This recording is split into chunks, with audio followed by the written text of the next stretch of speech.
This is John Walton, and you're listening to the Power Play Point podcast with the Blue Liner on point and Anna Knox.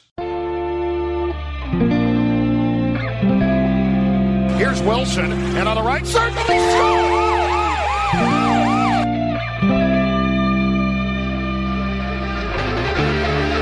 Rebound loose, wild scramble in front, score! Ovechkin with a buzzer beater! It'll count! And the hat trick tonight, number 21,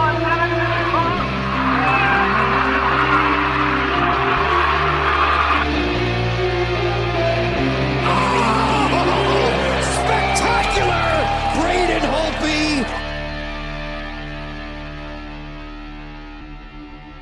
Hello, welcome everybody to the Power Play Point podcast. This is your host, the Blue Liner on Point, talking to you live to tape from my humble abode in Glen Burnie, Maryland, where it's 10 degrees. That's maybe why I had that number in my 10 degrees warmer already than it was yesterday. Thank goodness. Maybe spring is finally going to stick here in the DMV. Maybe, hopefully, we can hope and pray for something. I don't know.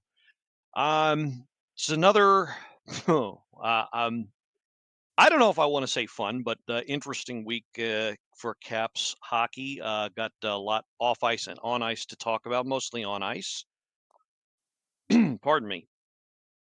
With me this week to go over the doings, Anna has some family obligations to take care of. In fact, we may not be seeing her for the duration of this week and next. It is her spring break, as I understand it, with Fairfax County Schools. So filling in as she does so capably, so often, so always.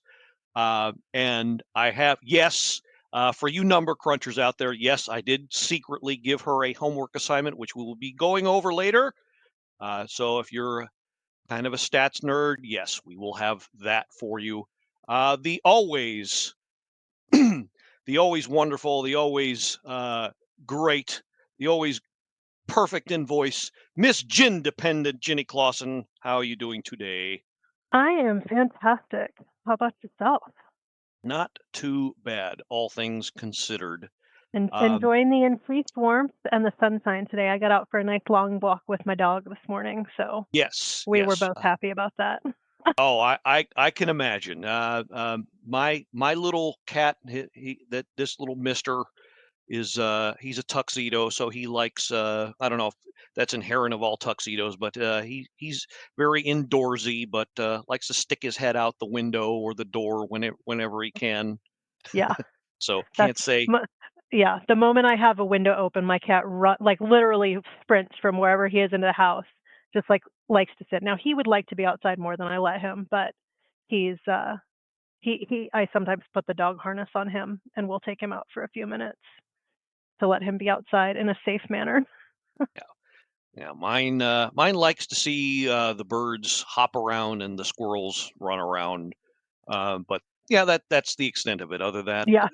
yeah, likes his treats, likes his dinner, and he's already on his tree, eyeing me patiently. So for his sake, we'll try to get through this with some efficiency. But so much craziness happened that I don't know. Can't promise you anything there, Beej. So here he comes already. Like, what do you mean? What the heck do you mean? He knows you're thinking about it. Yeah. What do you mean it might take longer? All right, yeah. So let's go ahead and get to it. But before we do, of course, we mentioned Anna and I, of course, last week. We mentioned the Haymarket Iceplex event, the pond hockey tournament, and the raffle that they hosted. It was actually took place yesterday, Saturday, the 28th. At that location, the North Rink on that location. Unfortunately, I was not able to attend. The Mermaid did attend for some time in person. So if hopefully you've been notified about the raffle by now. If you did participate, either way, if you did, thank you so much for your contributions to that. My understanding is that they managed to raise just over $7,000 for Hockey Fights Cancer. So again, if you're a loyal listener of this show or a Caps fan just listening for the first time and you contributed, thank you so much for helping out. I hope you had a great time if you attended, and even better if you managed to win one of the cool prizes they had there. So I want to give a stick tap to both Kara and Al Given over there at Haymarket Iceplex, and I hope to have them both on sometime down the road. Thank you again for allowing us to present your event and put us on the map and you guys on the map as well. We'll definitely be thinking of you down the road. So with that, let's get to. I kind of want to skip this first game, but the on ice play, if you can call it that. I feel like it's sort of a semi joke. I feel like just kind of putting a 2-minute block of silence here on the podcast, but I know that won't sit very well for you on the other side of the speakers, the earbuds, what have you. But I mean, I would say that's appropriate given what happened, which was a whole lot of nothing. If you were a Caps fan and had to sit through this, well, of course, what I'm talking about is Tuesday, the 24th, the first game of the week in St. Louis against the Blues. Hopefully, you all know by now, a 3-0 loss. No goals. Yes, that's what nothing means. No goals, just like the commercial. No goals for our Capitals. 21 shots. Their goalie, Hofer, got every single dang busted one of them.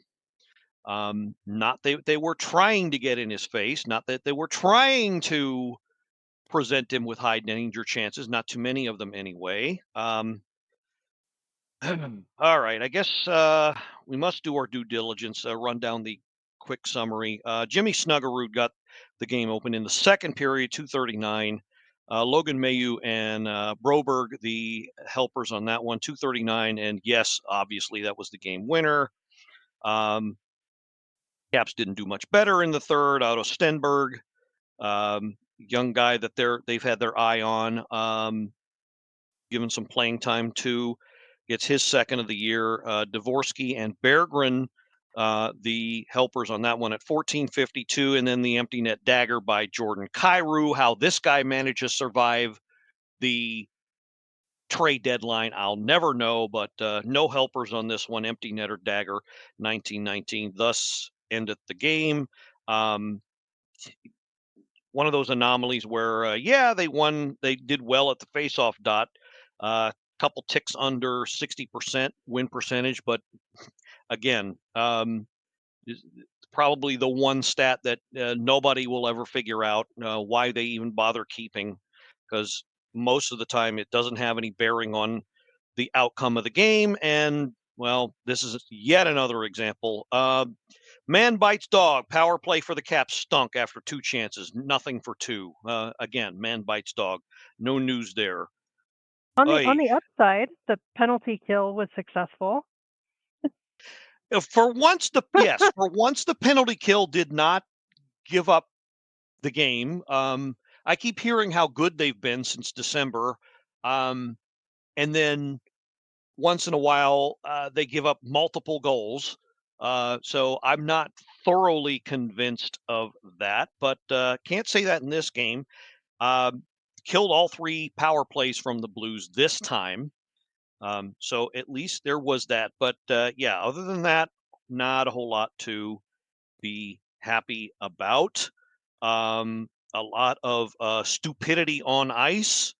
Let's just see here. Okay, so not that anybody from the league is listening, but please, whoever the head of officials is, whoever who is wearing the clown suit for that job, Tom Shimoleski and Brandon Blandina. That can't be that guy's real name. That cannot be that guy's real name. That sounds like if ever I heard a porn name that was pulled out of somebody's ass. That cannot be his real name. Anyway, those two guys should not see playoff ice ever. Not just this season, ever. Okay? Yeah. Unbelievable. So Cole Hudson does the same thing to Jack Hughes that Pierre-Luc Dubois did to Robert Thomas. Oh, but Robert Thomas got hurt. I don't care. It's the same play. And who initiated the contact? Same result taken out of the play. Yes, Jack Hughes got up. We don't know if maybe there's some lingering injury. I can't believe I'm saying this. Maybe Jack Hughes found his inner toughness after that. I don't know. But it was almost quite literally the same play. And one wasn't called, and rightly so. And this one was made a match penalty, not just a major, but a match penalty. Yeah. Stupid. Very, very stupid. It's also, you can't judge based on the outcome because, I mean, you think about little hits that end up breaking someone's leg, or, and it's not the hit, it's the right angle, there are so many little things. Like, you can't, now, of course, that's within reason, but yeah, that was infuriating. Just dumb. And dumb it's penalty. also when you look at, now, of course, I am really big on judging like based on the player's current play, not based on their history, but especially because as we all know, Tom Wilson gets judged based on history very unfairly quite often. But when it's a player like PLD who has like nothing in his back, like, obviously he's not a guy that's pushing the boundaries. He's not trying to injure someone. He's not overly physical. He's not like any of these things. And yeah, that I was so ragey. I was shocked and baffled and annoyed. And I'm even more annoyed that they didn't rescind the penalty. yeah, Because the league has the power to do that when when the people in the stripes err badly. If ever that should have applied, it should have been this situation because there was no intent to injure. There was, as I said, it was the same play as what Cole Hudson did in the New Jersey game, and there wasn't even a call on that play. right. And at most, it was a 2-minute interference call. I'd have been more than fine with that. But Yeah. this was garbage. This was absolute garbage, and those two guys should not be allowed to see playoff ice at least for 2 years. That's just complete bull. But what are you going to do? I mean, the game was lost anyway. But yeah, you lose your best defensive forward, and of course, it's going to go down the toilet. Yeah. That was our third set out of the third time we were shut out this season, by the way. But yeah, no, even with that going against us, Caps did not do themselves any favors in this game.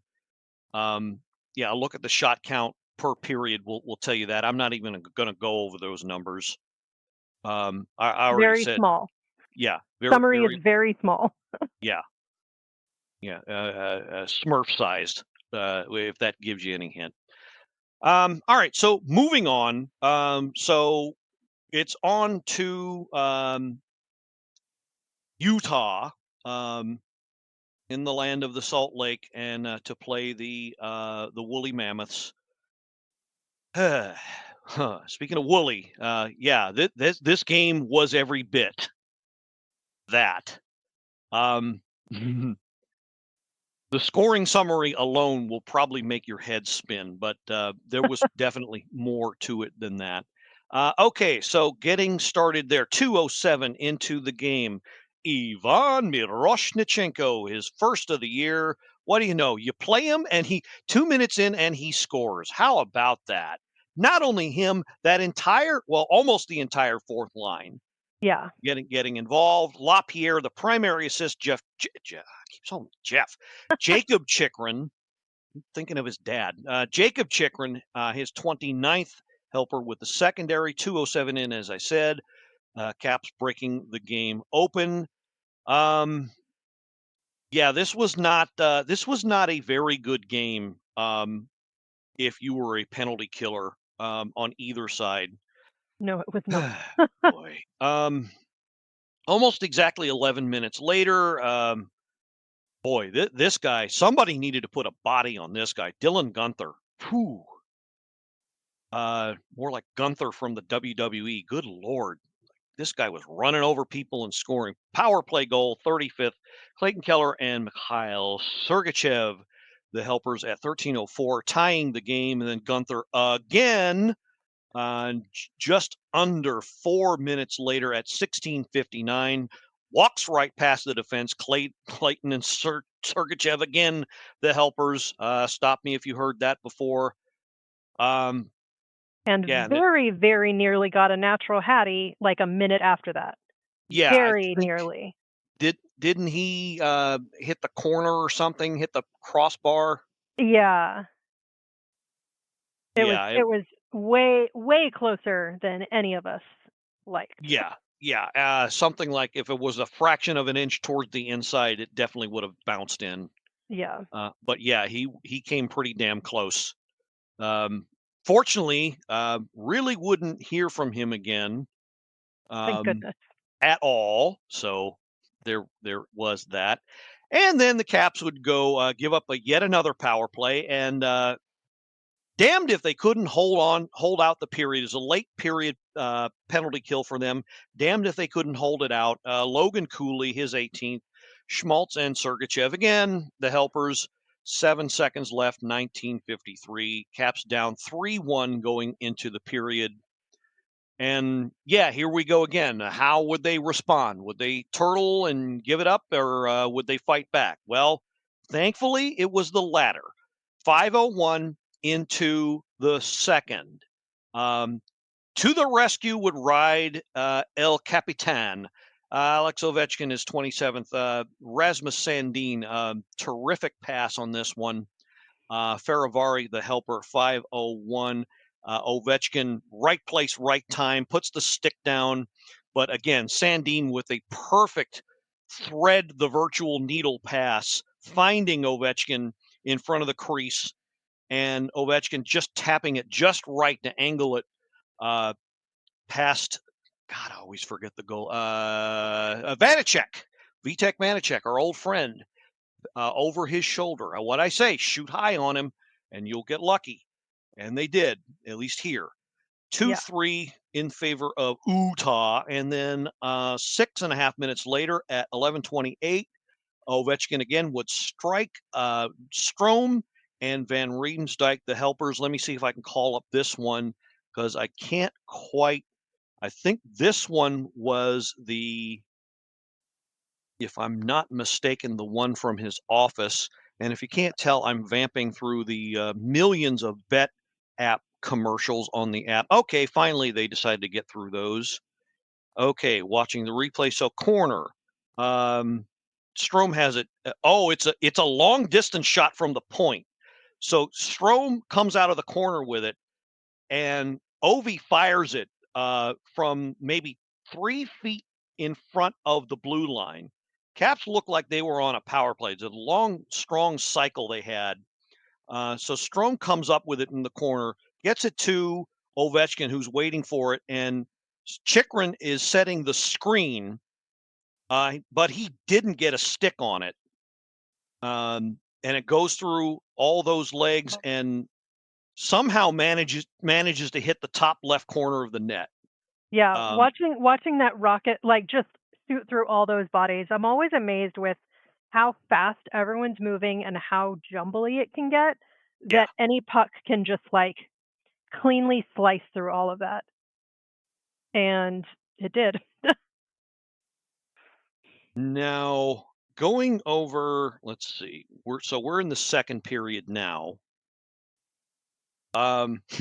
Okay, so something would happen in the middle, earlier towards the end of the first period.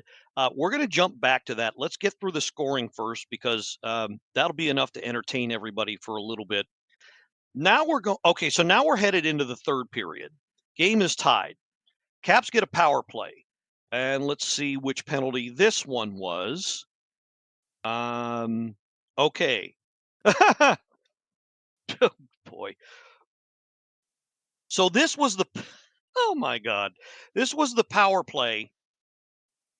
This was the power play given to the Caps because Lawson Krause took it upon himself to go after Tom Wilson for the thing that I'm going to get to in a minute that happened earlier in the game.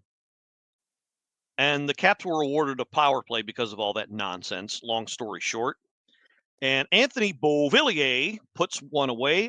Cole Hudson, his second career assist, the primary, and Connor McMichael with the good zone-in keep to keep the play going with the helpers on that one at 2:43. Caps would get the go-ahead goal. This one would be the game winner about 2.5 minutes later at 6:02. Rasmus Sandin had a hell of a game here. His fifth, Beauvillier, their helper. That one, 5-3 Caps. That one would end up being the game winner. Big surprise. Caps couldn't hold on to a lead. Not for very long. Although this wouldn't break the league. Mackenzie Weegar, his fourth. Keller again. And Alex Kerfoot gets it on the good foot at 8:06. So 2 minutes later, the Tuska Warriors come up with another goal within one. So yeah, it got pretty tense after that in an already tense game. And then Miroshnichenko, wow, if this doesn't prove that he belongs, 2 goals in his it's not his season debut because he's been called up and played a few times. Yeah. But wow, him on that fourth line. That is, they've been coming up with some magic lately. Chikrin, the helper on this one, but this one was about 90% Miro. Flying down that left wing. Yeah, And what a game he had. That was, I mean, so nice to see. Yeah. Great to see him show what he can do, just imposing his will. He basically willed this one into the net. Yeah. Vanacek forced him way out of position and just basically forced the puck into the net around and past him, if that makes any sense, at 9:54. And that, I don't want to say that was the backbreaker, but that was the insurance goal they desperately needed. And then, yeah, it was still crazy until then. And then, of course, Alex Ovechkin gets the hat trick, courtesy of the empty netter. Strome finding him at center ice, as he almost often does. 1954. So, of course, that means not only did you get discounted pizza from Papa John's, this happened, of course, in the magical McNugget minute. So you got a free 6-piece chicken McNuggets from McDonald's if you order from the app with at least a $1 purchase. Yada, yada, yada. If that's your proclivity, hope you enjoyed. Actually, I did. So, nice. Yeah, nice discounted meal there. Thank you, El Capitan, for that. So, do you happen to know how many empty net goals we've scored this season? Do tell. I do not off the top of my head. So that was the 21st. And there is only one team that has scored more empty net goals than we have. And who would that be? The Sabres. Really? Yeah. Yeah. And with all that, Yeah. Red Wings are tied with us at 21, and then the Avs and the Flyers have 20. And then it drops sharply from there. Okay, but nobody's calling those teams empty net Right. merchants. That's actually exactly why I started looking at it, because I'm so sick of every time Ovechkin scores one, people outside of the Caps fans are like, "Meh, meh, meh, meh, meh, meh, meh." Well, guess what? Just because he makes them look easy doesn't mean they are. As we have seen when, Pro missed one, and that's what, Pro missed his shot, what, 10, 20 seconds before Ovi I netted his? I didn't want to bring that up, but if ever I saw a moment that called for a hard face palm, it was Right. that. Oh, and he felt that, but it also really, really shows just how good Ovechkin's aim is, and how just because it looks easy doesn't mean it is. And between Ovechkin and then Carlson when he was there, like, they both have insanely accurate shots.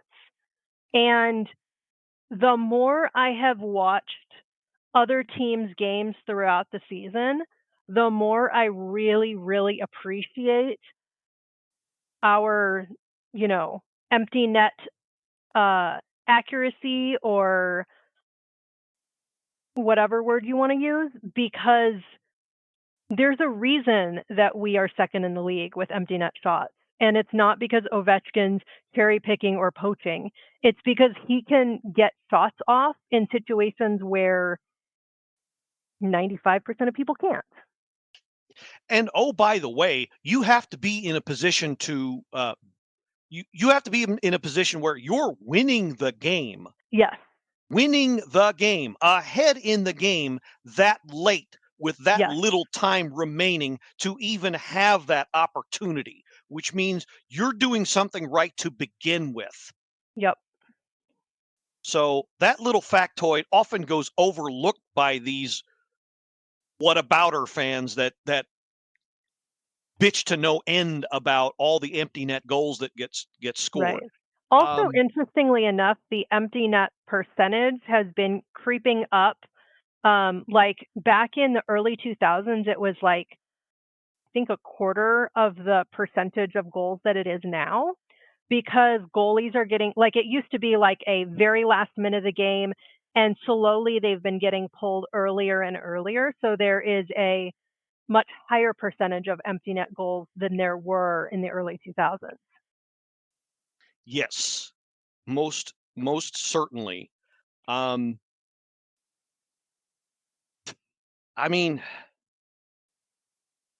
I don't see I it just means that they play well enough for the majority of the game. You earn the opportunity, and if the other team empties their net to try and win the game, what are you going to do? Say no? What are you supposed to do? Right. Just Right. not shoot Exactly. at it? Oh, let's not get the insurance goal just in case. Like, no, of course not. Of course you're going to get that goal. It would be Um, it would be ridiculous not to. I I never understand. I never understand that that Yeah. kind of mentality or logic. You're not supposed to take advantage of the opportunities that the other team hands you. Right. Okay, Right. Right. okay. And no one complains when their team gets an empty netter, right? Of course not. You're like, "Oh, right, only Ovechkin's not allowed to get empty net goals." Okay, make it make sense. Sure. Fun But fact, since I'm I just thought that was an interesting little, like, "Oh, okay. We are yeah, literally second in the league with empty net goals." and I have no problem with that And because that is because we have people who can make shots that other teams can't make. Because given that, I mean, look at how well the Sabres have been doing. It makes sense that they're high up because, right, right? So us being second, with the fact that we are not in a playoff position and that we are nowhere near as high in the standings as we certainly thought we would be, like, that says a lot about our capability in terms of sniping that a lot of teams don't have.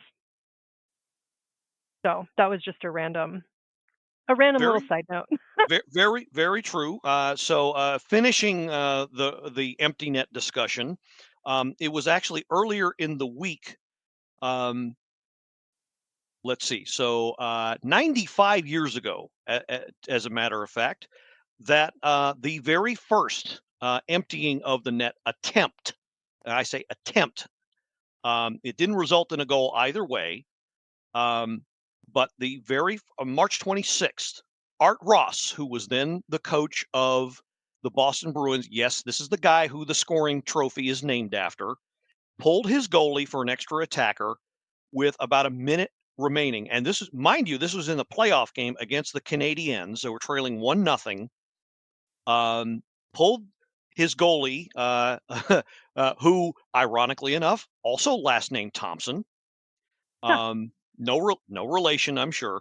For the extra attacker, Bruins didn't score. Canadiens didn't get an empty netter. Game ended 1-0. But this week was the very first attempt to pull the goalie for the extra attacker, as pioneered by, again, Coach Art Ross, namesake of that trophy. So just thought I'd Interesting. throw that in there. Yeah. Okay. So yeah, that was the score, 7-4. Great reaction by the Caps. Now on to what happened earlier in the game. It's worth mentioning, I think. Some may not enjoy the rough stuff, but it's worth mentioning, I think. But a quick rundown here. Well, this kind of all started. No, not kinda. It all started when, for whatever reason, Brandon Tanev thought Matt Roy facing the glass was an easy target, was an open target. Strides into him, launches himself into his number 3. Head makes contact with the glass. You want to know what he was penalized with? 2-minute minor. That was beyond infuriating. Unreal. 2-minute minor. So they acknowledged it was a penalty, but just not nearly severe. So it checked off at least one of the 3 deadly boxes, left his feet. I'm pretty sure, I didn't get a good look at it, but I'm pretty sure he took more than the limit of 2 strides to approach him, which technically is charging, but since it was the boards, it applies to boarding as well. And Roy, it's not like Roy put himself in that position either.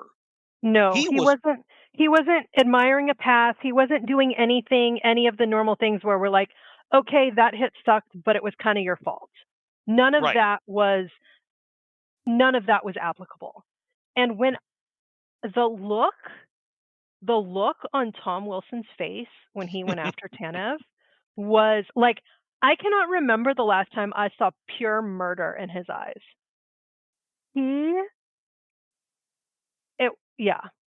And he and TVR immediate jump into action. Oh, I can, and beautiful. it was during the Olympics against that French guy. Oh, yeah. But the difference is during the Olympics, Tom didn't let go. He, quote unquote, by people who are like, oh, he got ragdolled. No. He specifically chose not to fight, or to do as little as he could so that he didn't get completely kicked out of the game. And then he lost it when the French guy kept going after him. But yeah, totally different in that, like, this time yeah. Yeah. So, understandably, Tom was a bit upset at what had happened with a clear intent to injure. Big surprise. Refs got it wrong, only giving Tanev the 2-minute minor. Wilson himself, for his trouble, ended up with, okay, so Tanev, yes, he also got the 10-minute misconduct, but that was because of, well, he wouldn't shut up because basically he was whining about having to deal with one Tom Wilson. That's probably what landed him that penalty. But for his trouble, Wilson got a 2-minute minor for roughing and a 10. And you hate to have it run down like this, but I gotta agree with Joe Beninati. You don't want to see Tom Wilson spending that much time in the penalty box because No. it does not benefit. I get, and he even said, "Look, I get what he had to do, but you don't want to see that." And fortunately or unfortunately, fortunately for nobody, that would not be the end of it all. But in between that would be some heroics by Brandon Duhaime. You got to love this. Takes it upon himself while Tom is in the box to go after Tanev and make him answer for his crimes, and they dance. I would say Dewey got a pretty good. I wouldn't make him a clear winner, but got some good shots in, and yeah, I would say that that would have been retribution enough. Gave them each the 5 minutes. And even more reward, of course, was just about the entire team going over the box and giving him high fives and handshakes. That You'll love was to see it. I loved that so much.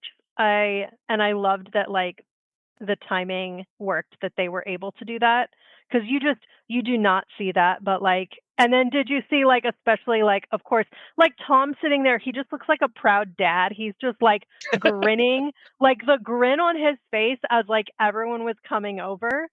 And then when Roy comes in, he, like, gave Dewey an extra, like, little pop, and Dewey just looked so, like, you could tell it meant so much to him. The look on his face was just precious. And it's moments like that, and there are some. You know who you are. There are some out there that are kind of down on Duhaime. He doesn't contribute much to the score sheet. He doesn't get a whole lot of playing time. Well, this is his contribution to the team, to Yeah. how things shake out. And yeah, as you can see by the rest of his teammates taking time to thank him for that, it's kind of a valuable contribution. And you need that guy that's willing to do that dirty work, because you can't expect Tom to do it all himself. You can't. No, and Duhaime being willing and able the last couple of seasons has helped Tom out tremendously, because he is able to not take on all the fighting and, kind of veer in a different direction. Like, he fights when he has to, but he doesn't often seek it out.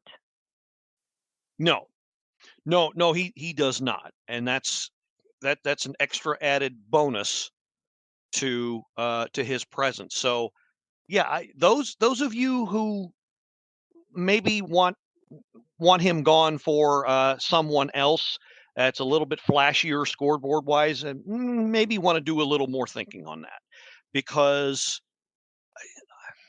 I mean it's kind of a, I don't want to say I don't want to say the team brings it on themselves, but having a Tom Wilson on your team, well, it's like being being the best in something, and automatically that makes everybody want to go after you. Um, Yeah.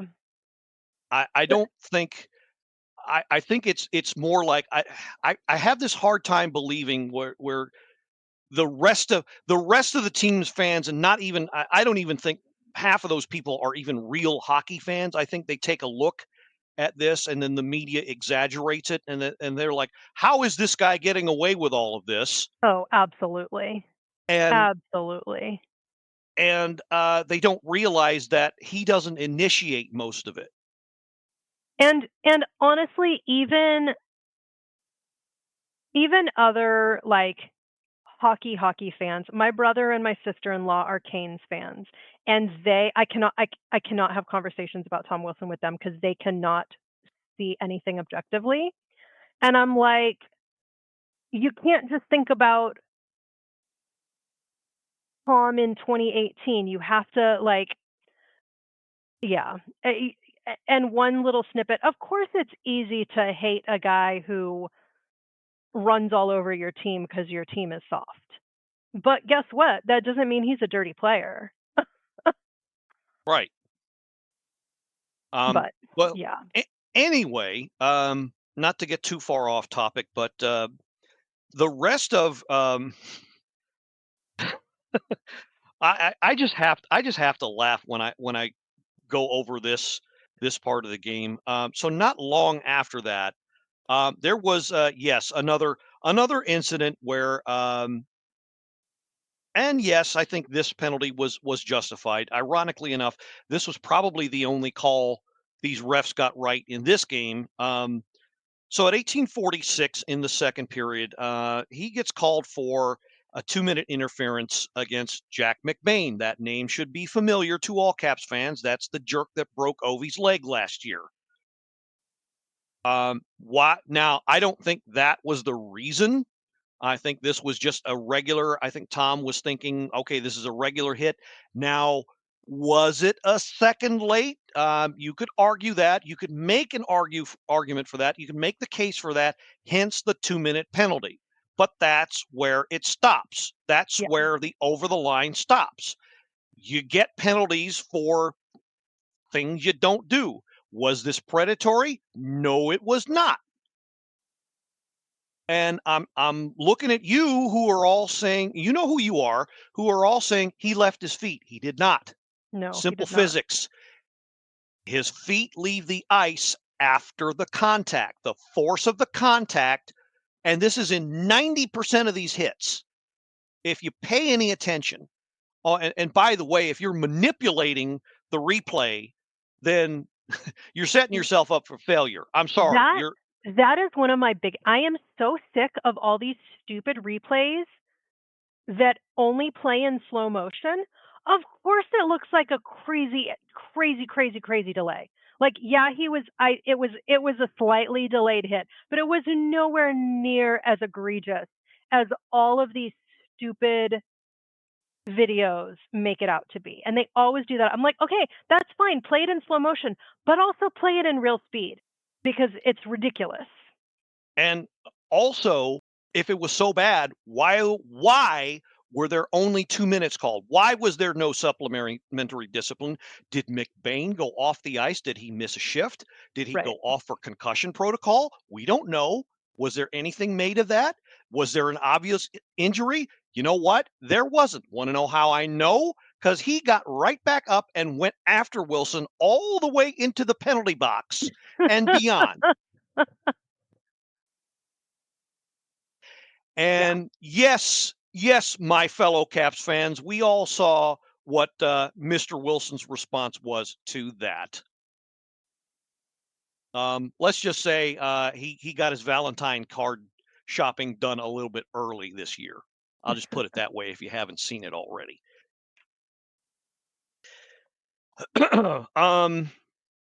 But then, because of that, then early into the third period, he would get himself into a fight, and then with Lawson Krause, and who, by the way, is 6'4", so that's another misnomer that Tom Wilson only goes after small guys. Please, Yeah. please do your effing research. Oh my freaking gosh! You're just honestly, the people who say that aren't even worth arguing with because they are so determined to see it a specific point of view that it's like arguing with a pigeon.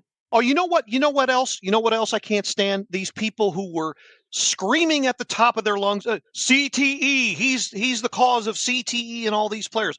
Oh, did you happen to see what happened? Oh, about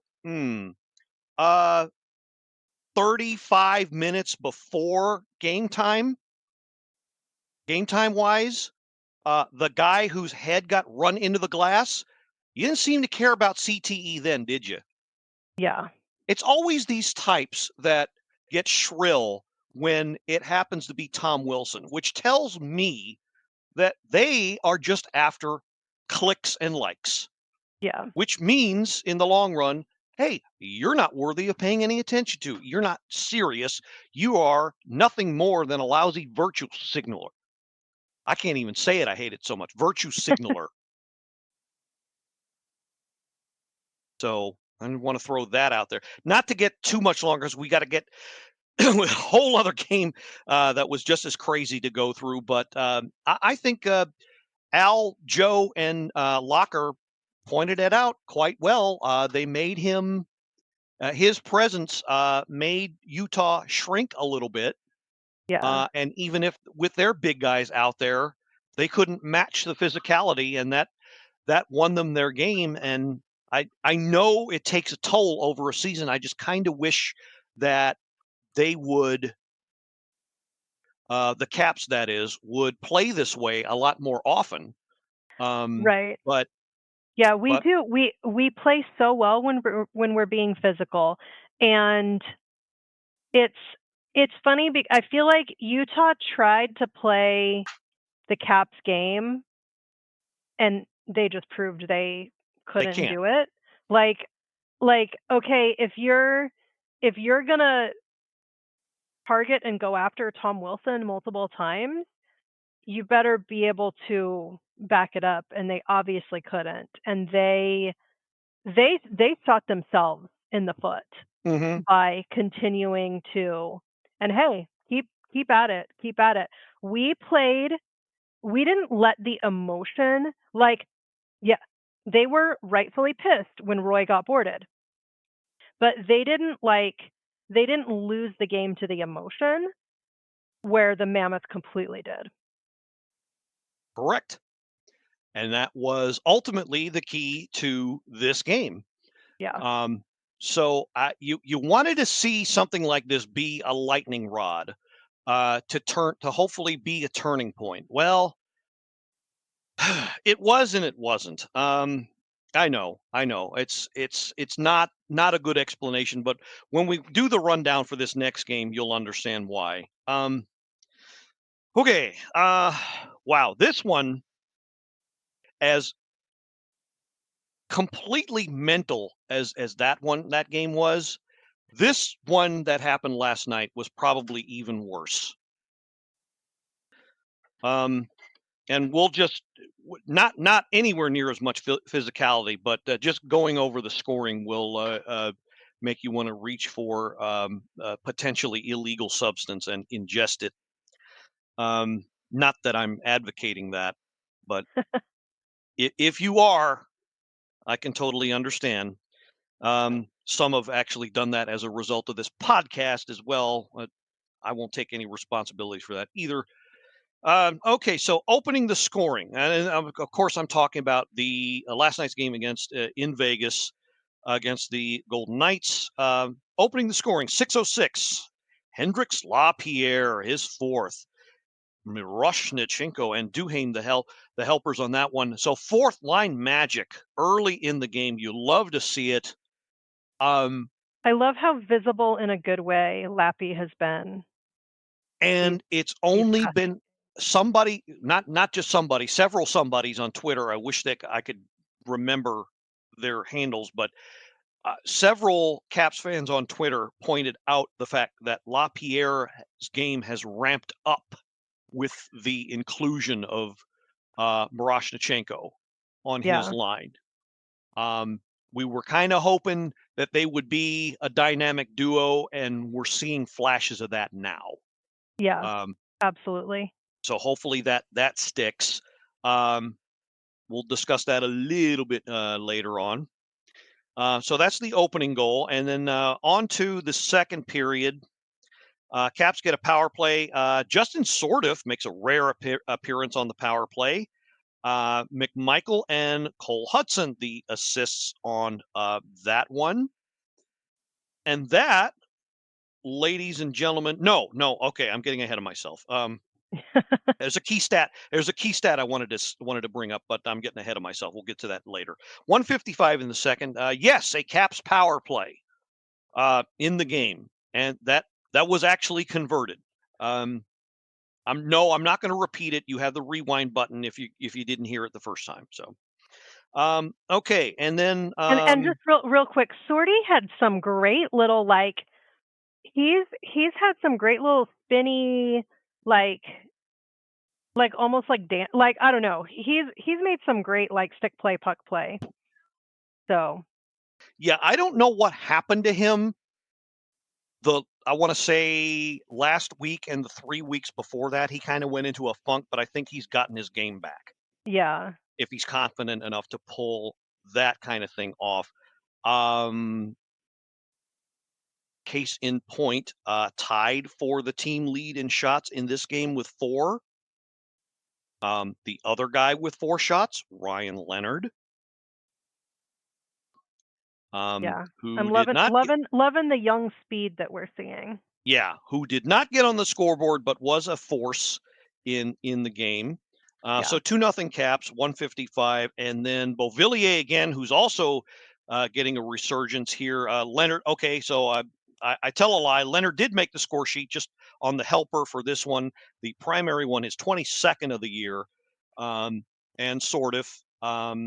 So how about that line for something right there? Yes. Leonard, sort of, and Beauvillier thought maybe it was him, sort of, and McMichael, but that got broken up, kind of out of necessity after Frank got hurt. But again, a potential good combination there. 3-0 Caps, 6:49. Beauvillier with the tip in off the Leonard pass. Can we not talk about the next one? Well, I'm sorry. I don't want to talk about it. I'm sorry, but yeah, we kind of have to. Yes, I get that this is kind of like taking a real thin piece of paper and giving yourself a really bad paper cut and then dipping your hand in lemon juice. I get it, but we have to say it. This is where, and it hurts even more because this is where the thing just really fell apart. Like a really bad life. He gave insane life to Vegas. Fell apart like a really badly constructed Lego car. 10:38. Caps had gotten a power play about, I want to say, 30 seconds before. Ooh, boy. And they Shatnered the bed while on it. Bad enough that they don't get a goal, but wow. And I cannot believe I am saying this, but the second time this has happened in a matter of a month. But shorthanded goal, yes, by former Cap Nick Dowd, unassisted.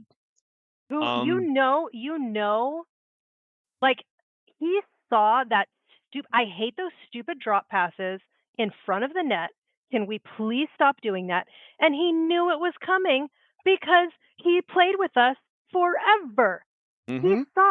He could see that playing out, and he knew exactly how to take advantage of it.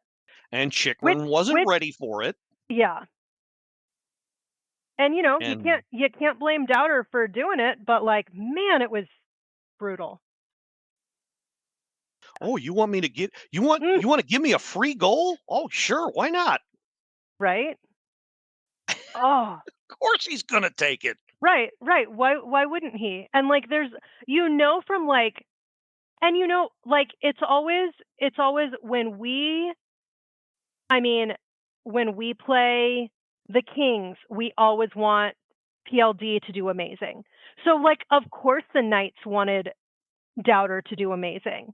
And then of course being on the opposite side of that, there's nothing worse than like your former compatriot scoring on you. But like we just like we gifted him this beautiful from his point of view. Those drop passes in front of the net infuriate me. Other teams have capitalized on them multiple times, and they've almost capitalized on them many, many beyond that. And LT has saved our bacon many, many times, but there's only so many times he can do that. Well, power play needs an overhaul, but that's literally a podcast episode that's can a whole episode filled with that. But yeah, why do you think Nick Dowd led the penalty kill all those years for the Caps? Because he can do things like this. Because he knows how to read plays like this. Why do you think he was out there? Even Yep. when he started losing a step. This is Yep. why. This is why he was in demand, even with, he's maybe got 1-2 good years left in him, maybe. But this is why. Just I don't know. And as if that weren't bad enough. Oh my. 25 seconds later, yes, on the same power play. Yes, Rasmus Anderson. Yes, shorthanded goal with Jack Eichel finding him. Walked right in like it was a walk down the National Mall. Boom, goal. Next thing you know, and I knew at that moment, at some point, that Vegas, it might have taken them a while. That turned out it didn't, as you'll hear in a few seconds. I knew Vegas would get the next goal. Oh, You yeah. know, you know Absolutely. why? Because, and look, I have given Spencer Carberry grief, and I'm going to continue to give him grief because sometimes I just don't understand his decisions. And I get, yeah, he wants to present a united front. But after the game, he was like, oh, I know they weren't playing great and they caught us and they tied the game, but there was no panic. There was no panic. We were fine. There were no panic. Yes, there were. Yes, there was panic. Yeah. They were the literal definition of panic. If you'd opened up a book of Webster's and looked up the word discombobulated, you would have seen a picture of the 2026 Washington Capitals. I guarantee it. They looked lost. They looked like Oh, yeah. they had a perpetual WTF look on all of their faces. Like, wait a minute, just 2 seconds ago, we were winning this game by 3. Now it's tied. Yep. And the goal It looked like a completely different day, completely different team, completely different game. Yes. In the span of 25 barely seconds. 25 seconds, and then 2 minutes after that, Yeah. Jack Eichel would get his 25th. Oh, Jack Eichel, yeah. He's only won a Stanley Cup and a Hobie Baker. Let's let him by himself, not touch him, and let him get a free wrister in front of the net. Sure. What in the hell? 13-18, games tied, lead evaporated. Fortunately, they did a craniumectomy out of their own posteriors, enough to not allow any goals for the rest of that period. But now I want to see, was this the Strome penalty? Because yes, away. Okay, for no. This was the one at the end of the second. Okay, so this was all right. This was actually on the penalty given up by called on Tom Wilson at the end of the second. Vegas had a power play. It spilled over into the third. Mitch Marner, his 20th. Dorofeyev and Eichel, the helpers, at 31 seconds there. So yes, Vegas had come back from all the way down from 3-0 to taking the lead now. Yeah, stabby barf pain. Give yourself a I was already in a little bit of distress from late night pizza and a half a bottle of wine at that point. The amount of cursing that was going on in my head, coming out of my mouth, in the couple of chats that I was in, I was like, man, I am going to have to really, really think about my mouth tomorrow when recording with Gil, because otherwise he's going to spend more time bleeping everything. Basically, I was like, with how I'm feeling right now, the only thing that's kind of that anyone listening is going to hear is. I was like, that's all that's going to come out of my mouth.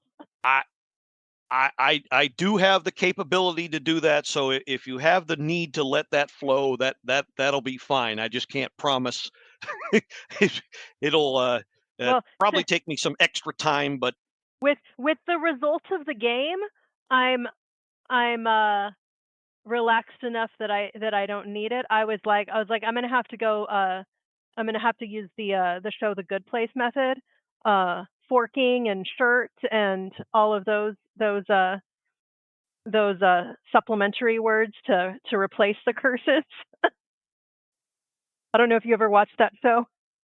I haven't, but I have an idea that yeah, I've had to working in schools in different capacities. Yes, I've had to Yeah. censor myself a lot, so I totally get it.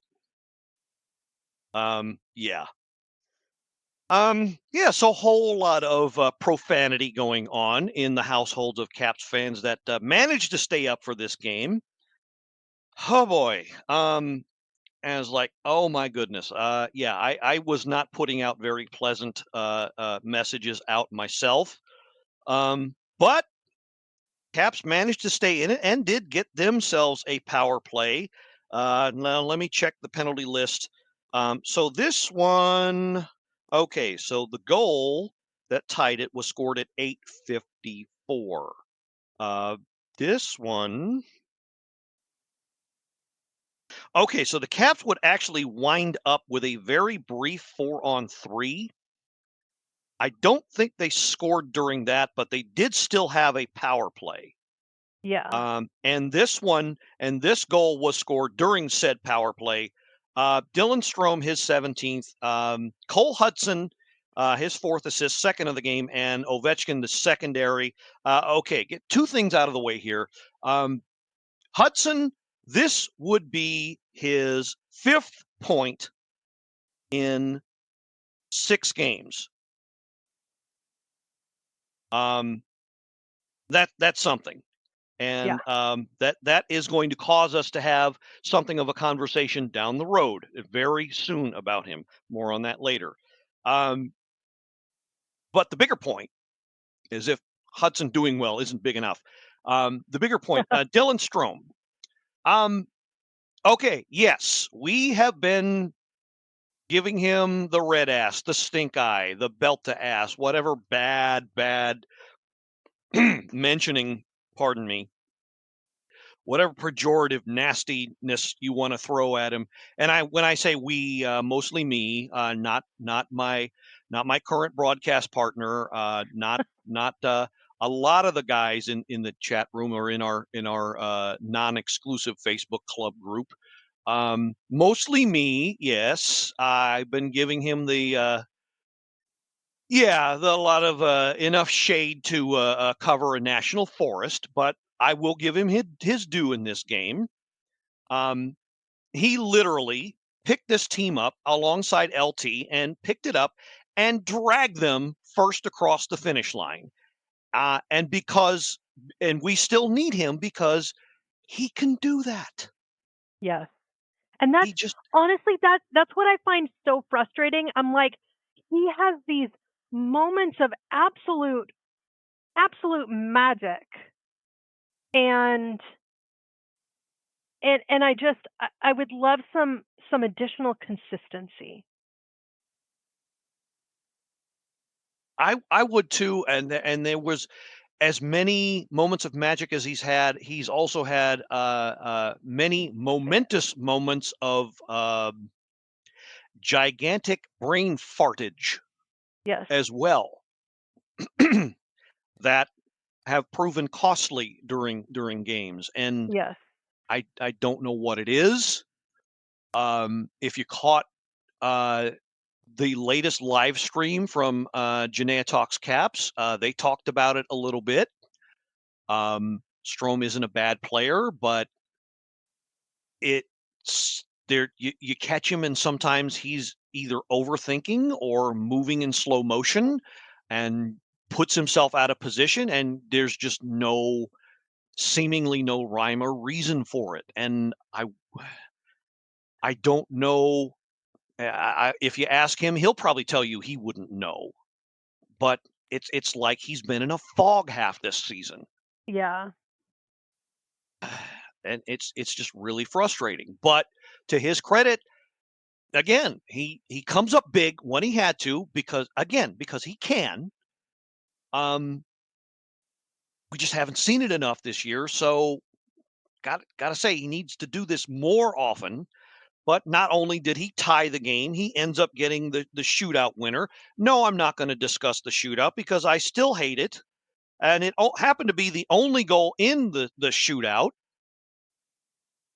And oh, by the way, it happened to be, don't be all jump up and down and happy about it unless you're Logan Thompson and you save your team's ass again. Don't be all happy that they won in the frickin' shootout because it was against a team that probably the only team in the league that is worse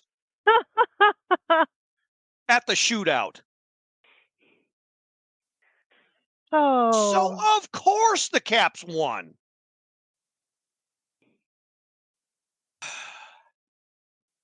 I'm sorry, I will still hate this method of deciding a game, a regular season game where professionals are being paid to win. This clown show is allowed to decide who wins and who loses in a professional game. I'm sorry. To my dying day, I will forever hate it. I'm sorry. Yeah, Even I am definitely not a fan either. I'm just happy that it finally went in our favor. Because it's just there's too much non-hockey activity involved. There's too much luck involved. And if your team has a hot goalie, okay, put yourself down for the extra point. Your team has great shooters one-on-one, put yourself down. You're not built to win the shootout. I mean, it is so arbitrary to me. Yeah. And so many teams this year are going to, in the West, like this one that we just played, are going to back themselves into the playoffs because of this. Yeah. That's probably the most disgusting thing about it to me. Oh yeah. Well, I mean, some of the teams that have overtime points in general, it's huge. It's ridiculous. That might be the next assignment I have for you. Figure out which teams probably are on the wrong side of the deserve to make the playoffs meter. Well, I mean, even just looking at the standings, the Penguins have 16 overtime points. The Flyers have 12. Vegas has 16. The Kings have 18, and even with that, they're not in a wild card spot. They're out of it. There's lots of them. Funny you should mention that. If you take a look at the standings, right now, it would be like me playing 10 hands of Texas Hold'em, no kings. Yeah. So, but yeah, I mean that's. I think the scoring system has to be overhauled. I think the playoff system has to be overhauled. There's way too much parity, and not the right teams, not the most deserving teams get in. But that's yet another discussion for yet another day. Bottom line, Caps come up with not a regulation win, but it wasn't an East opponent, so it doesn't matter. They get the second point. And so now where are they at in the standings? Well, they're at 83 points now that the app is finally updated. Took forever for that to update. That it was really pissing me off. One behind Philly, who's 3 back of the last wild card. They're 2 behind Detroit, who's 2 back of the last wild card. They're tied with Ottawa points wise, but Ottawa has actually I don't know Ottawa has more regulation wins. Right. So that's the tiebreaker there. They're at 86 each. And Columbus has that all-important last sweet spot for the wild card at 87. So Pittsburgh's at 88, just 1 point ahead there. If the Caps get on a really hot run, they're in the conversation still. But I mean, they're going to have to run the table to make sure they have a place in it. I can't see. I just can't see. Boston won't stop. Won't lose. Refuses to lose. I thought they would. CBJ refuses to lose. Ottawa and Detroit are in a bit of a tailspin. So is Philly. So that might help a little bit. CBJ actually lost yesterday to the Sharks. Which surprised the heck out of me. Oh, you know what? It surprised me too. And I was like, of course, I love the Sharks, so I wanted the Sharks to win. But I was also like, dang it, if the Blue Jackets had won, they would have jumped above Penguins in terms of points at least. But I saw something. I took a look at the schedule and we'll go over. You know what? Let's go over that now real quick. So we are now at the end of March. Next game is against Philly on Tuesday, the 31st. So that closes out March. And then Thursday, 2nd of April, again, it's against Jersey. Now they're kind of out of it, but that's still a must-win in regulation game. Yep. Then to end the week, we're looking at Buffalo at home. I don't know that we're going to pull what we pulled with them last time we played. I don't know that. I think that rabbit has hopped out of the hat forever. I don't think we're getting away with shutting them down like they did last time. So that might have to take the L on that one. And then, the rest of the way, it's all Eastern teams, just about all of them fighting for playoff spots. Rangers, Maple Leafs, Penguins, a home and home with them. And then to close the season, it's the Jackets. Yep. On the 14th. So it's all going to come down to who wants it the most. And we haven't shown a ton of, outside of the last 5 minutes of games, we haven't really shown that we wanted it. No. And that's that. If that bugaboo hits them again in more than one game, I think they're finished. Because not enough teams are running into losing streaks, and they're all playing each other, which doesn't help either. Yeah. So, but that's where they are. Technically not mathematically eliminated. It's just the door. Well, it's like one of those doors in. Shut. Well, it's like one of any doors in any of the Indiana Jones movies. It's closing shut pretty damn fast. Yeah. And you better get your ass out of there with or without your fedora. So, okay. So that is the week that was and what's in front of them. Now, as promised, I gave Miss Jindependent a homework assignment. And it's kind of important because it really depends on, it's a segment of the game that the Caps really need to buckle down on and get going here if they have any hope. So Ginny, take it away. What was your assignment, and what do you have for us? So we want to start with shots on goal? So average shots on goal per game? Yes, let us start with that. Yeah. So over the whole season, we have an average of 28.2 shots per game. Not as bad as I thought it would be. No. And honestly, our opponents are 28.3, so it's a lot more parity than you would think. However, in the last 10 games, our average is 24. Yeah, that's definitely not going to cut it. So, yeah. Now, so this other part of it will make things even more relevant. And just like league-wise, the average like overall in the NHL is 27 to 30 shots. So we're in the average, but a couple below the high. Okay.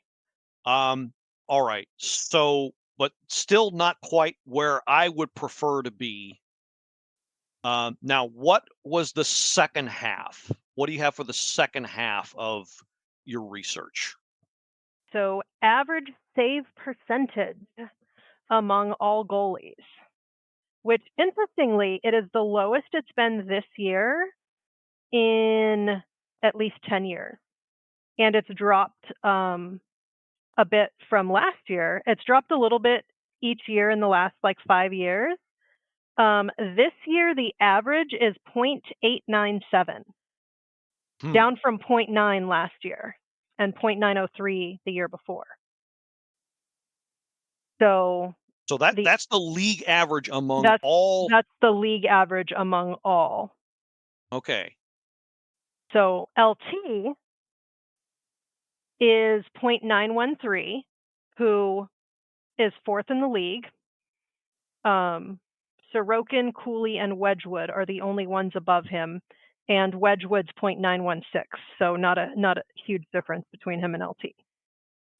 Okay. So doing some really quick math, if the Caps give up the average of, or the lean towards high of 28 shots a game,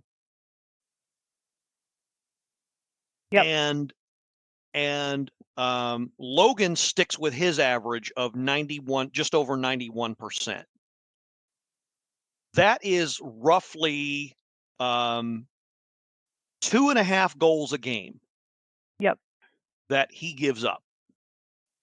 So game to game, that rounds out to 2 in one game, maybe 3 in another, but rarely more. Yep.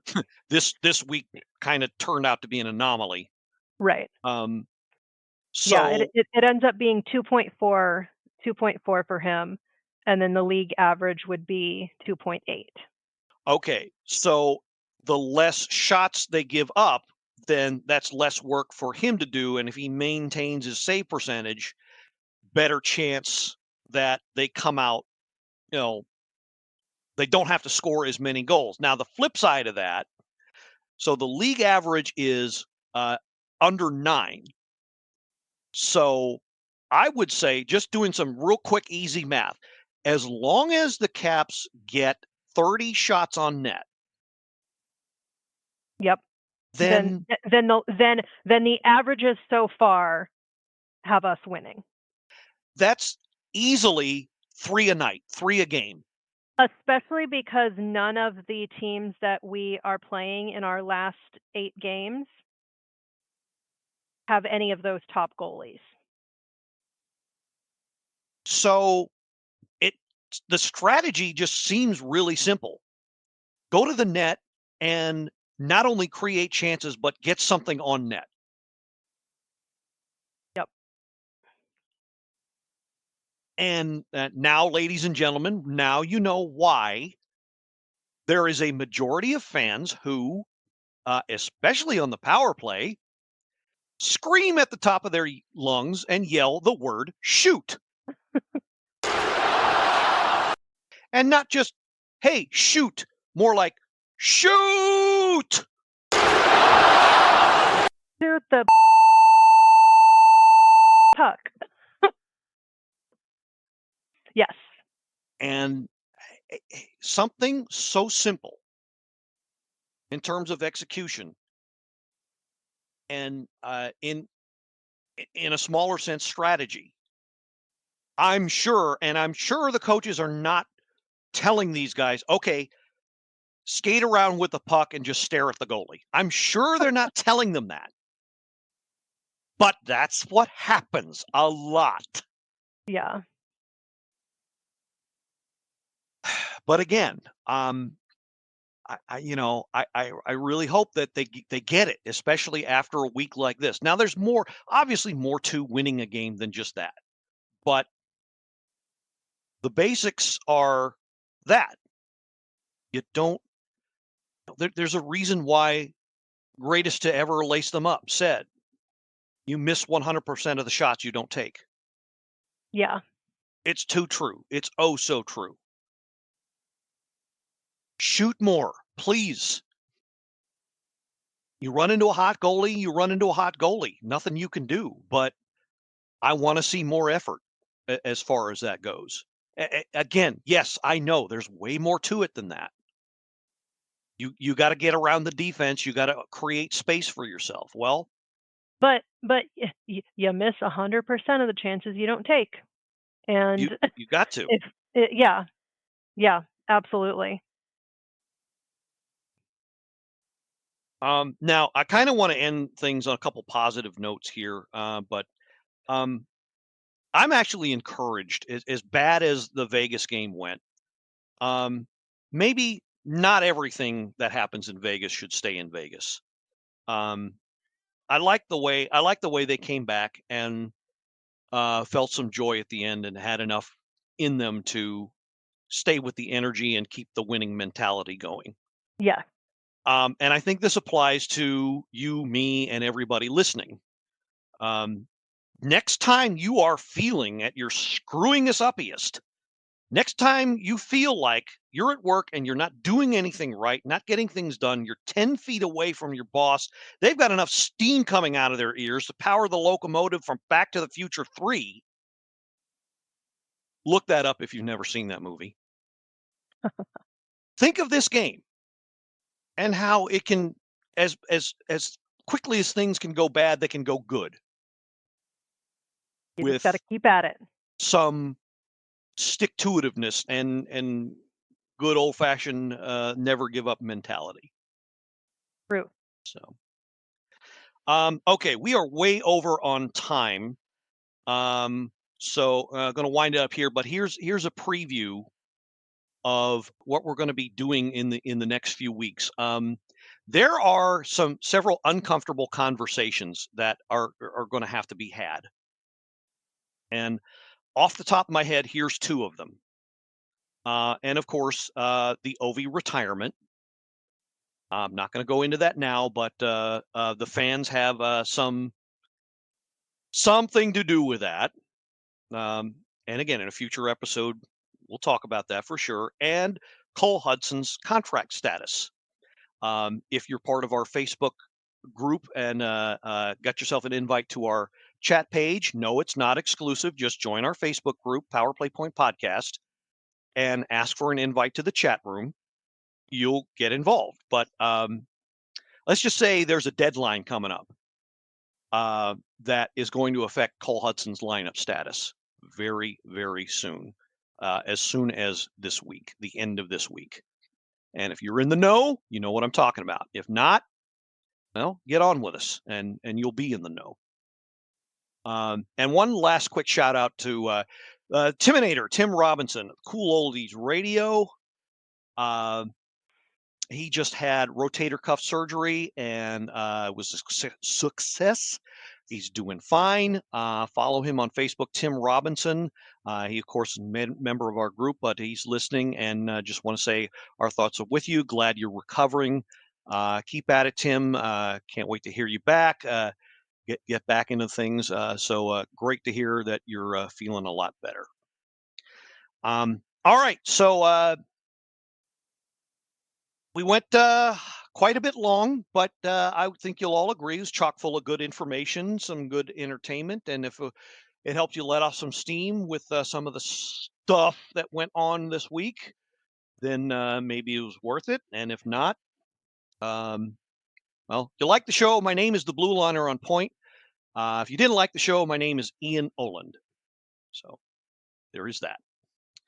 All right. So for Miss Jindependent Jini Clausen, this is the Blue Liner on Point, signing off and reminding you that, well, while booty and butt are synonyms, and call and dial are also both synonyms, a booty call and a butt dial are very different things.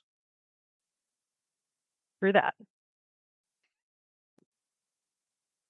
Hallelujah, and let's go, Caps. Let's go, Cap.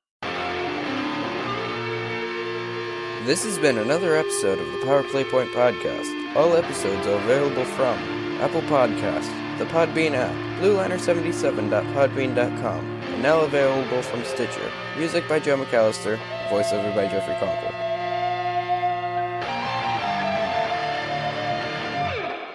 Good morning, good afternoon, and good night, Power Play Point Podcast. Thanks for listening.